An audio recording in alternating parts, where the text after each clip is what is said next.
laporan tentang dugaan tindak pidana pencucian uang yang menyangkut pergerakan transaksi mencurigakan. Saya waktu itu sebut 300 T. Sesudah diteliti lagi, transaksi mencurigakan itu ya lebih dari itu, 349 T mencurigakan. Dan saudara harus tahu bahwa tindak pidana pencucian uang itu sering menjadi besar karena itu mengangkut kerja intelijen keuangan. Uang yang sama mungkin berputar 10 kali secara aneh, itu mungkin dihitungnya hanya 2 atau 3 kali. Padahal perputarannya 10 kali. Misalnya saya kirim uang ya, mencurigakan ke Ivan. Ivan ngirim ke sekretarisnya ngirim ke sana, kirim ke saya lagi. Uang yang sama. Itu tetap dihitung sebagai perputaran uang aneh. Nah itulah yang disebut tindak pidana pencucian uang. Jadi jangan berasumsi bahwa wah Kementerian Keuangan korupsi 349 T. Enggak, ini transaksi mencurigakan dan itu banyak juga melibatkan dunia luar, orang yang punya sentuhan-sentuhan dengan mungkin orang Kementerian Keuangan. Tetapi yang banyak itu kan mereka. Dan ini kalau pencucian uang itu artinya kan begini. Meliputi 1, kepemilikan saham pada perusahaan atas nama keluarganya. Kepemilikan aset berupa barang bergerak maupun tidak bergerak atas nama pihak lain. Membentuk perusahaan cangkang. Mengelola hasil kejahatan sebagai upaya agar keuntungan operasional perusahaan itu menjadi sah. Kemudian menggunakan rekening atas nama orang lain untuk menyimpan hasil kejahatan. Ini saudara, saya korupsi tapi mencuci uang. Saudara buka rekening atas nama saudara. Berapa? 10 miliar. Tapi ATM-nya diberikan ke saya dengan segala PIN-nya. Saudara tidak bisa ambil uang itu, saya bisa ambil sewaktu-waktu, tapi tanggung jawab secara akuntansi ada di tangan saudara. Nah itu pencucian uang. Jadi banyak ya. Lalu menyembunyikan hasil kejahatan dalam SDB, Safe Deposit Box, atau tempat lain.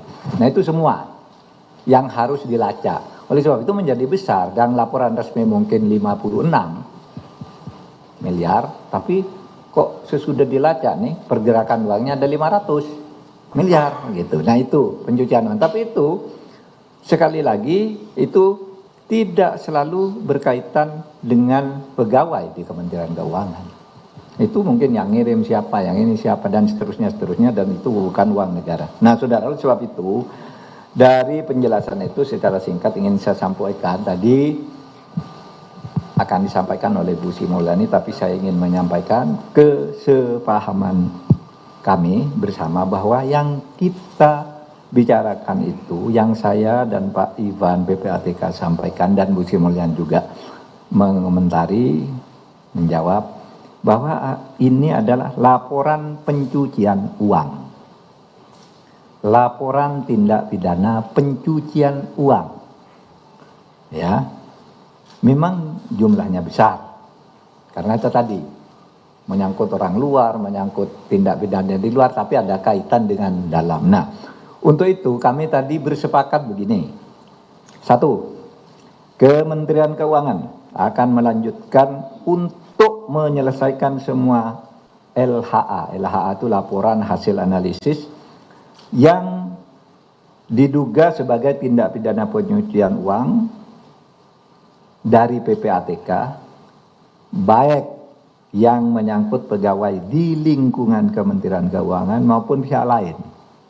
Seperti yang telah dilakukan oleh Direktorat Jenderal Pajak yang telah berhasil menambah penerimaan negara dari sektor pajak sekitar 7,08 triliun dan dari Direktorat Jenderal Bea Cukai sebesar 1,1 triliun. Jadi misalnya PPATK lapor nih ada kasus, Anda kok pajaknya cuma tulis 10 miliar padahal seharusnya 15 miliar.